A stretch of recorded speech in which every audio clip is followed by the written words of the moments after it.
Salut les hypnotisés! Aujourd'hui, petite vidéo pour vous expliquer quelque chose de très important que j'explique quasiment tout le temps en cabinet. Il faut comprendre que notre cerveau a deux modes de fonctionnement.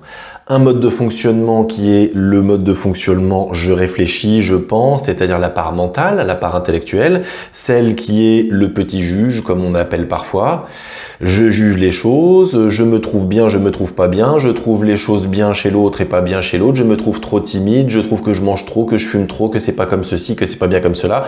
En tout cas, on a une part mentale, intellectuelle et raisonnable, réfléchie. En gros, c'est celle qui est éduquée durant l'enfance et c'est celle à laquelle on s'identifie. C'est-à-dire, au bout d'un moment, on pense que nous sommes cette partie-là de nous. Mais c'est pas vrai.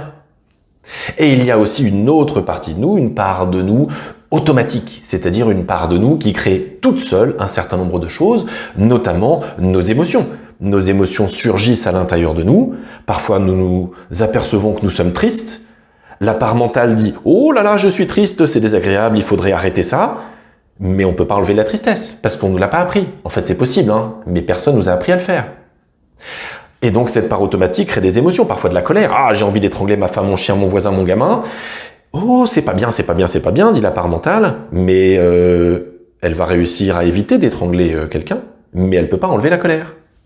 Donc, la colère, la tristesse, les émotions viennent automatiquement. Bien évidemment aussi, les bonnes émotions viennent automatiquement. Parfois, je me sens très bien, très joyeux.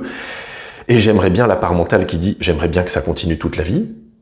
Mais en fait, on ne sait pas faire ça. Et donc, en fait, il y a cette partie-là automatique de nous qu'on peut appeler l'inconscient, le subconscient, le corps, vous appelez ça comme vous voulez, personne ne sait ce que c'est. Par contre, on sait très bien comment ça marche maintenant. Et cet inconscient, moi j'ai privilégié ce terme-là, est capable de créer des émotions, nos pensées, pour vous en convaincre, essayez de penser à rien pendant 5 minutes, vous allez comprendre que c'est pas vous qui pensez, une grosse partie de nos envies, de nos besoins et une énorme partie de nos comportements. Par exemple, lorsque vous vous douchez, c'est pas vous qui vous douchez.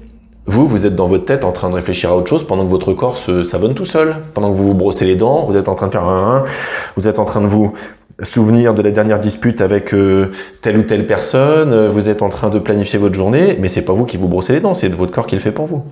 Et donc, nous avons ces deux grandes parties de nous. La partie qui pense et la partie qui fait les choses. Et on aura l'occasion de reparler beaucoup de ça dans les prochaines vidéos. À bientôt.